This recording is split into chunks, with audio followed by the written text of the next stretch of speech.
welcome to this week's Joe Cooks. I hope everyone's had a nice week and they're all set for the week ahead. Right, this week, thought we'd have a go at making a pudding, or a couple of puddings. Two variations of the same pudding, I suppose. We're going to have a go at bread and butter pudding. I haven't made this for a long time, so fingers crossed. But we'll have a quick run through the ingredients and we'll get started. I'm going to be making two, like I said. One's going to be like a old school dinner type bread and butter pudding. The other one's going to be a bit more modern and a bit more poncy and that. The type that you see about these days and that. But anyway, for the old school one, we're going to be using some normal white sliced bread. This is just medium sliced, the cheap one from the supermarket. 20 grams of dried fruit. I'm using this one, I got it from Asda. It was only like £1 a bag, and I'll use it in cakes and all sorts. And I've just soaked it in a bit of boiling water for about 15 minutes, just to bring these sultanas and that back to life a bit. For the posh ones, we're using these brioche buns. You always get them reduced in the supermarket and that. I don't think people buy them much, to be honest.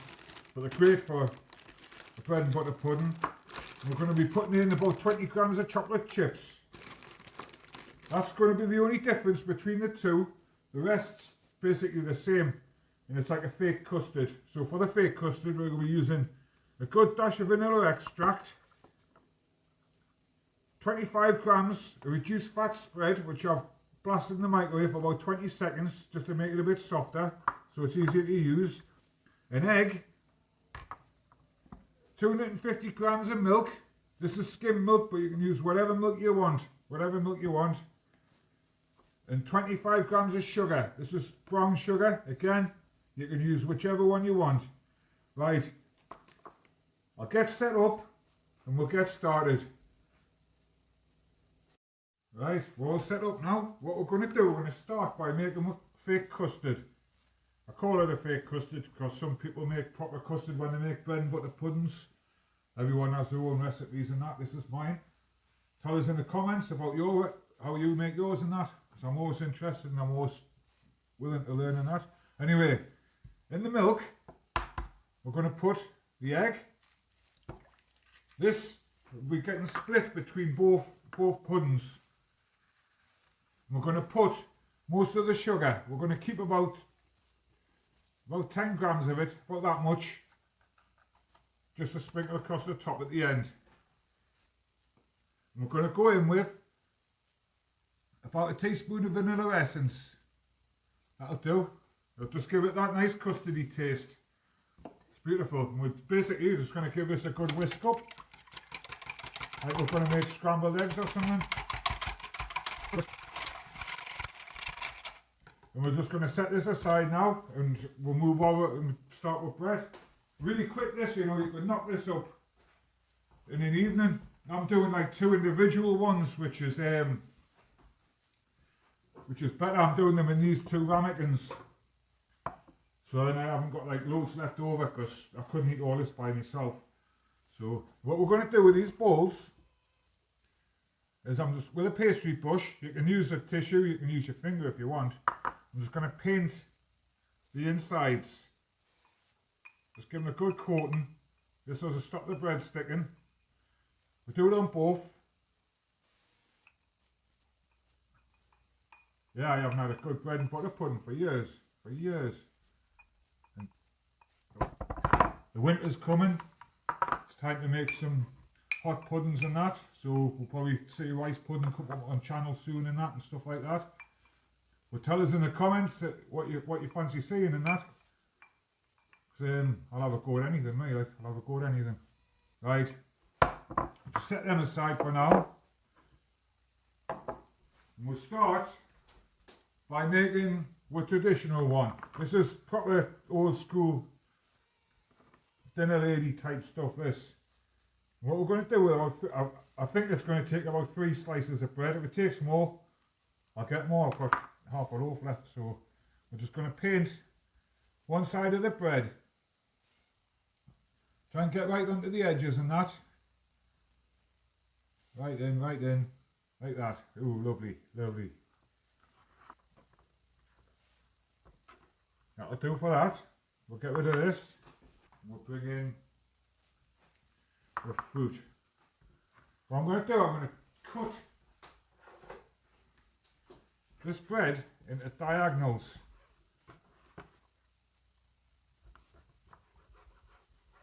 Just to make it look a bit nicer in the pot and that.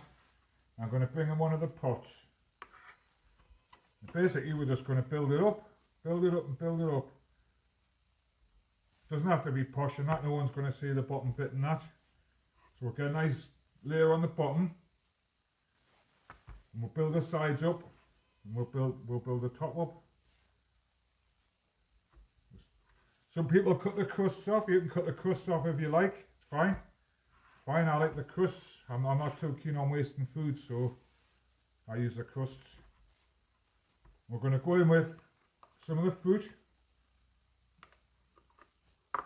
We'll just keep layering it up. Like I say, we might not even use the 3 slices of bread. If not, I'll eat the rest for my dinner. But we'll give it a go. We'll give it a go. In with more fruit. And the top ones, I'm just going to layer up, butter up, so they cook better in the oven. They'll go nice and crispy and nice and brown. Just ram it in. That'll do for me. That'll do for me. 1 slice left. It's not too bad. And we'll set that one aside. We'll get rid of this.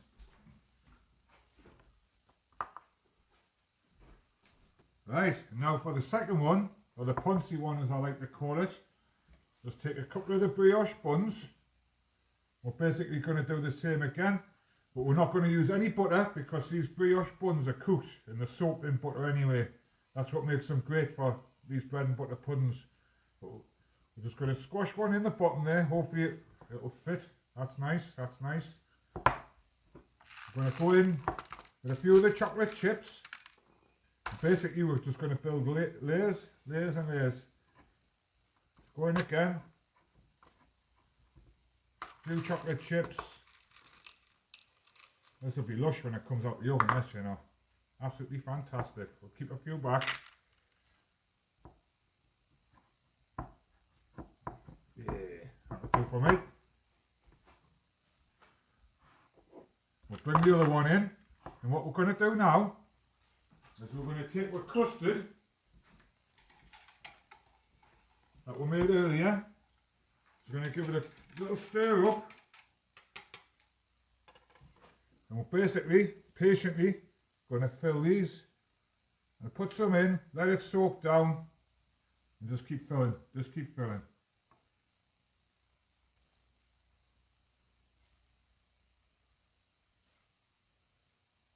Hopefully there's enough for 2. If I've got my calculations right.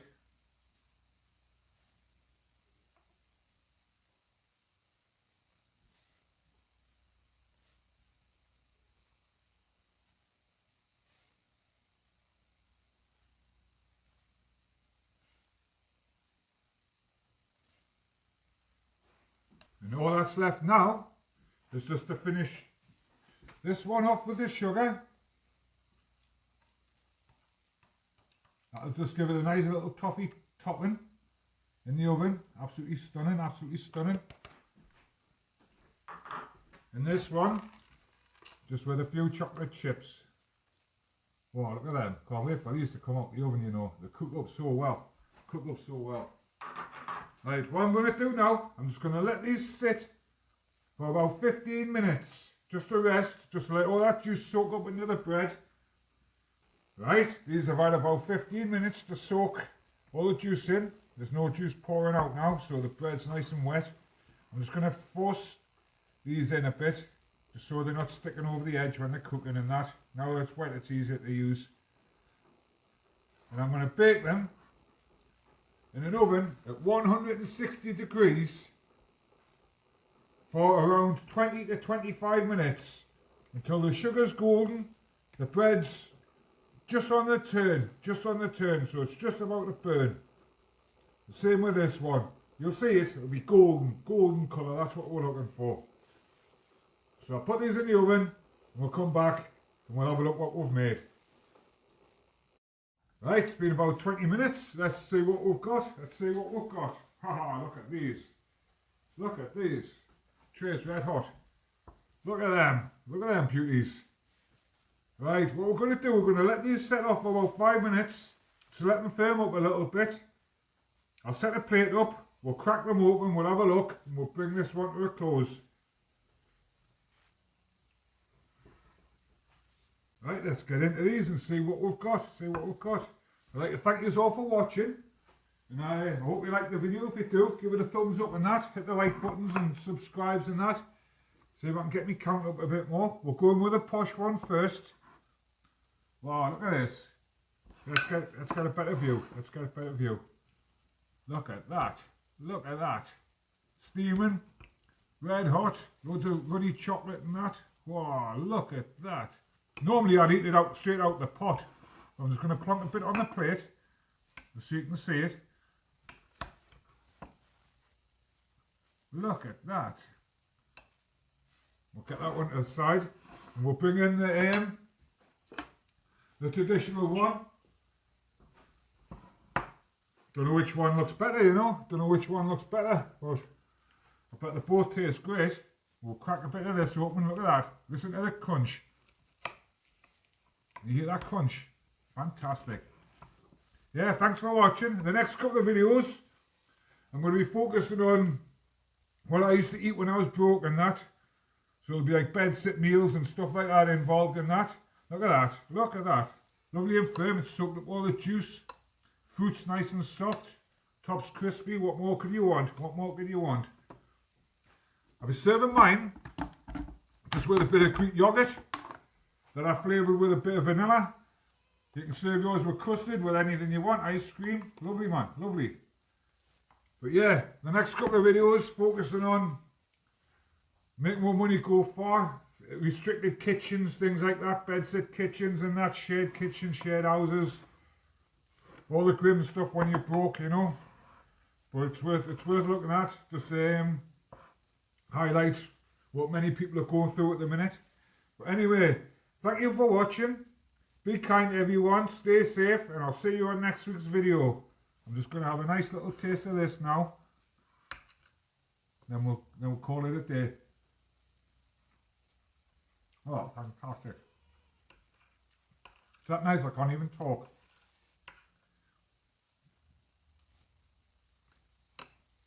Yep. Give it a go. It's raining outside. Get yourself in the kitchen. Have a go. You'll love it. See you next week.